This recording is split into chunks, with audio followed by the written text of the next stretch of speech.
Hey guys, this is Ryan with Phoenix Winch. Wakeskate winches are starting to become a lot more popular. Phoenix Winch builds some of the most cost-effective winches in the industry. Still, a lot of people can't afford to buy a new winch.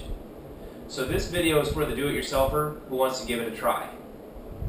For starters, you're going to want to go ahead and build a frame. Frames don't have to be too complicated, they can be as simple as you'd like. Ultimately, you need a flat surface to hold your engine and an elevated surface to hold your spool. It needs to be strong enough that it's not going to break under tension, but it's also nice if it's light so that you can transport it easy, and small so that you can fit it in your vehicle. I personally like to use 4 wheels to make it easier to move around, especially when we can't get a vehicle to our winch spot. And here I've simply bolted them to the frame. You can also run an axle through the length of the frame to use in place. To cut your metal, you'll need a chop saw or a band saw, and to put it together you're going to need a welder. Now I have seen guys bolt together frames using perforated metal. You can also contact your local fabrication shop and see what they would charge. You really don't need specific plans to build a winch.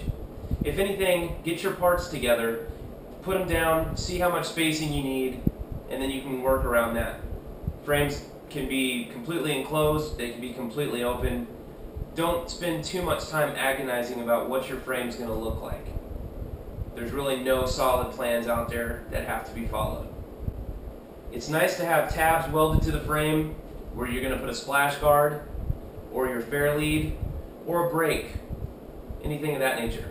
You'll need to drill holes in the frame to mount all your components to. A power drill or a drill press should do the trick. Let's go over some of the parts you're going to need at a bare minimum. One of the most challenging pieces to put together is your spool.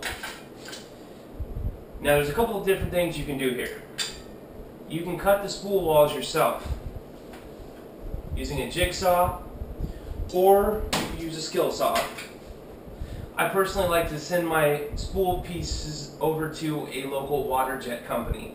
I know I'm going to have perfect circles, perfect bolt patterns, and basically your spool wall can be made out of aluminum, steel. I've seen it done with plastic, I've seen it done with wood, but really steel or aluminum are going to be your most durable choices. You're going to attach a spool to the axle using a hub. Now there's a lot of different hubs out there, a lot of different styles, different sizes. So if you do send this over to a water jet company, you want to make sure you tell them the diameter of the hub that you're going to use. You may notice on here, I like to take the little set screws out and replace them with bolts. I just think these are a lot easier to work with, and you get some more consistency throughout your build in terms of the number of tools and different size tools you're going to have to use. So we have bolts that connect the hub to the spool wall. We also have these cross member bolts, and these basically are what gets squeezed by the rope as it coils around. I use grade 8 bolts so they won't bend, and I use a little shield around the bolt just to protect the rope from the actual threads of the bolt. So you'll need 2 hubs, 2 spool wall sides, and you can really have as many cross members as you'd like. I use 5, I think most people use 6. Your power source, you're going to need an engine. You can use electric engines, they're really tricky to work with. Most guys use a 6.5 horsepower gas engine. I like the Honda clones, they're very affordable, and they've proven to be pretty reliable for me. Pillow blocks are what are going to hold your axle in place, allow it to spin freely, and of course your axle. This is a go-kart axle that I've cut down to length.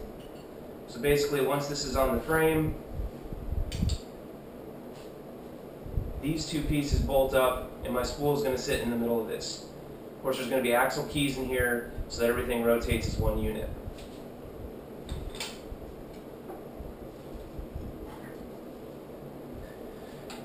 Your transmission is a torque converter.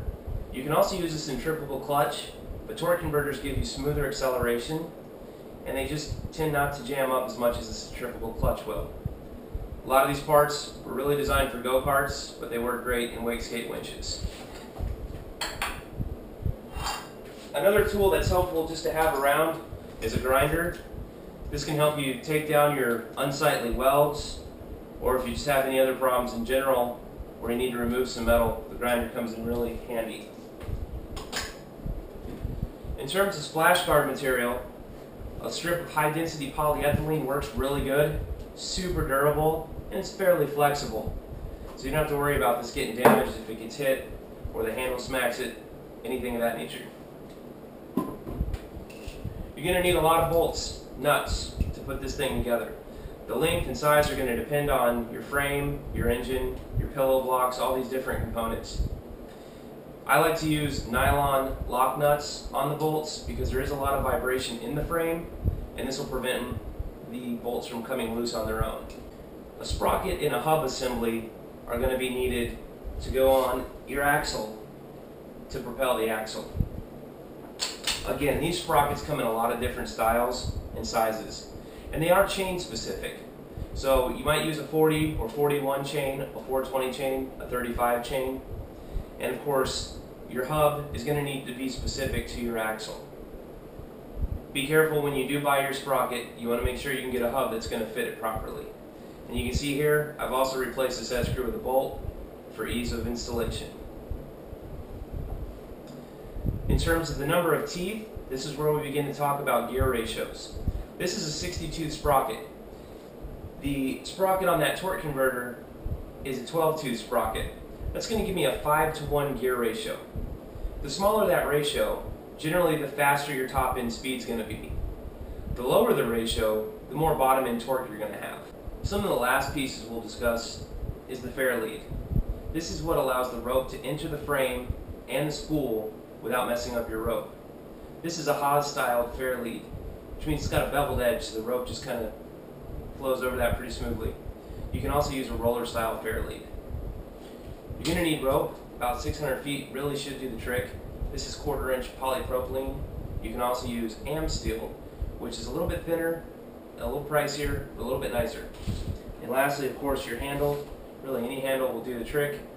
Preferably get one that floats, so you don't have to find it on the bottom of your pond. Thanks for watching this tutorial.